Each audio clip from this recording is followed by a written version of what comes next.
Yeah,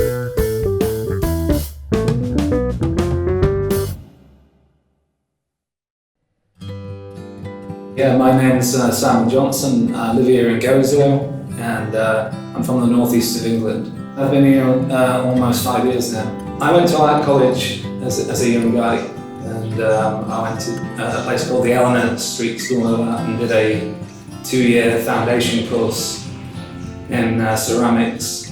So I learned how to use a potter's wheel as well. That was my sort of favourite thing. And funnily enough, strange as it seemed, painting at that particular time wasn't really my thing, although I used to love to sketch and draw. This has all come since moving to the islands, really. Living here, I mean, it couldn't be a finer place to live, because of the light. Like I said, the energy of the light. You've got the shadows and the light everywhere, and I think for somebody as an artist, that is always what you're looking for, to capture that sort of image. So things don't look two-dimensional, they look three-dimensional, and the light favours that, obviously.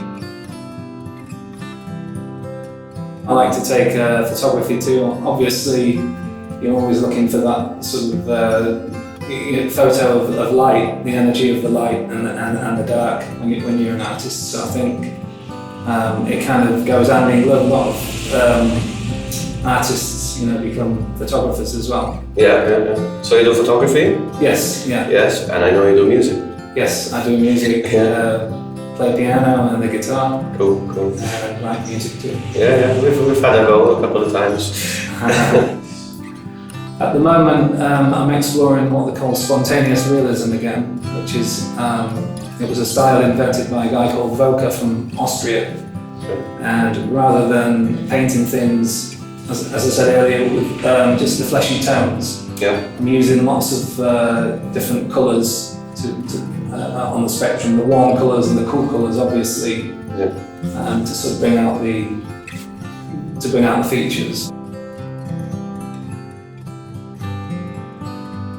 This kind of art is the most expressive for me. I mean, I do use the other medium as well as pastel work. I do quite a lot of, but my main art these days is using the Indian ink with watercolor washes on the watercolor paper. But these are another dimension of what I do and what I really enjoy doing. I have many of my paintings on the mainland in Rabat. At a place called the Fork and Cork. Most of those are themed around the islands, which I really love doing. The boats, the Luxons and the old buses. And I'll paint anything that's like cultural to the islands. One of the last paintings I did actually was actually one of the postmen on his motorbike, on the moped. Okay. Because I'd seen that nobody had actually sort of painted them before. Okay. And I thought it was a great idea, so that's now on the wall of the Fork and Cork. So obviously I sell them there, and another place in Valletta as well, Paul's Bistro.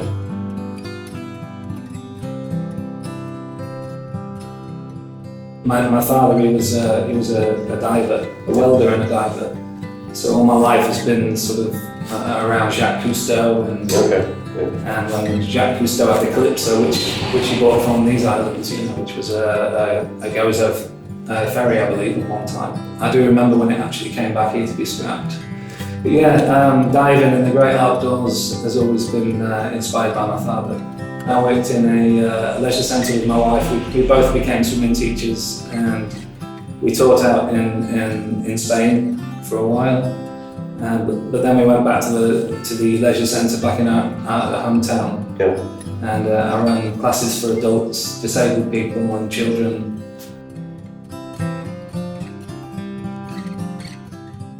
I think COVID's pretty much damaged a lot of artistry right across the board. When you see the favourite artists that you love, and they're singing from the front room, I mean, it's very humbling. But at the same time, it's very sad, because the livelihood has been taken away from them, like many people, not just in the arts, but obviously people that, run establishments and restaurants, Yeah. hotels. It's hit everybody, Yeah. and it's most definitely hit me as a musician and an artist. True. It's taught me to be quieter and more sort of silent and to relax in the process rather than speeding along in life. Yeah. I think we've all had to take a step back and a step down, if you like, and slow down. Yeah. And for me, that has given me more time with my piano and more time to be more creative and learn more about the creative process of painting. Okay. So there's a balance, I guess, then. There's definitely a balance, yeah. Yeah, at the moment I'm still doing my ink and watercolors. They seem to be the very popular. I just hung 6 big paintings over a restaurant on the island here yesterday, and I've got quite a lot of commissions coming in. Good. Like I said, during this past lockdown, everything, because I think again, you're in a chain. I rely on restaurants to promote and obviously the restaurants have been closed, so I think as I said, it affects everybody. Sort of mixing up the medias. This was just done with pencil the sketching and then the watercolour wash over it. A mixed media one where I used, this is Schwaney Beach, and just using like little highlights of pastel. It's just another thing that I've started doing. It just gives it a little bit of oomph to the image. I can't get enough of these kind of images, really, and obviously going online and using other people's images is not an option, so it's trying to photograph images myself. And I'm a part of an organisation called Our Islands Photography and Arts, which we all kind of like support one another. And if there's artists that are using that site, then obviously if we ask the permission of the photographer. And so there's quite a lot of, we sharing images with each other, and it works in favour of, obviously, for the photographer and the artist as well, which is a great concept, I think. And the process of this was done using a sharpened twig, like the Chinese do, and dipping it into the Indian ink and sort of drawing the outlines. It works very well when we're doing things like rock formations, when I've been doing like Ajahn temples and obviously the Indian ink gives you this really direct and sort of positive dark against the lightness of the watercolour. Yes. Again, the same with this one here. But I use it for, when I'm doing the churches, the boats, it's always the use of Indian ink and watercolour. Sometimes I'll do like what they call monochrome. Obviously there's colours in this image that I've taken, and I find sometimes, like photography, it works better with just the black and the white. And this is my hometown, actually. This place was quite sort of fundamental in the day of the fishing industry, way back when. This was like where the ice. This was the ice factory, and sadly it burnt down. I was walking down the street one day and I saw a really old-fashioned bike outside of Charlie's second-hand shop, and I thought, wow, I've got to do that.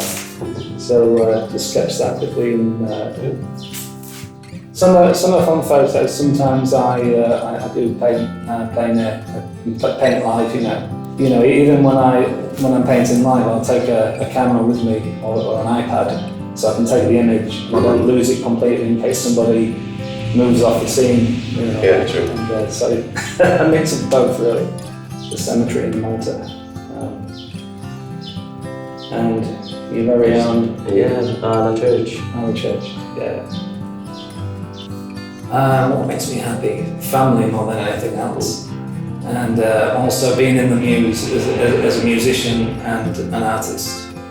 I think when you in the muse, you suddenly get wings and you fly in, and I certainly know as a musician, your lyrics come spilling out, and it's the same on the canvas as well, the same kind of process. Everything just glides, and there's no holding back.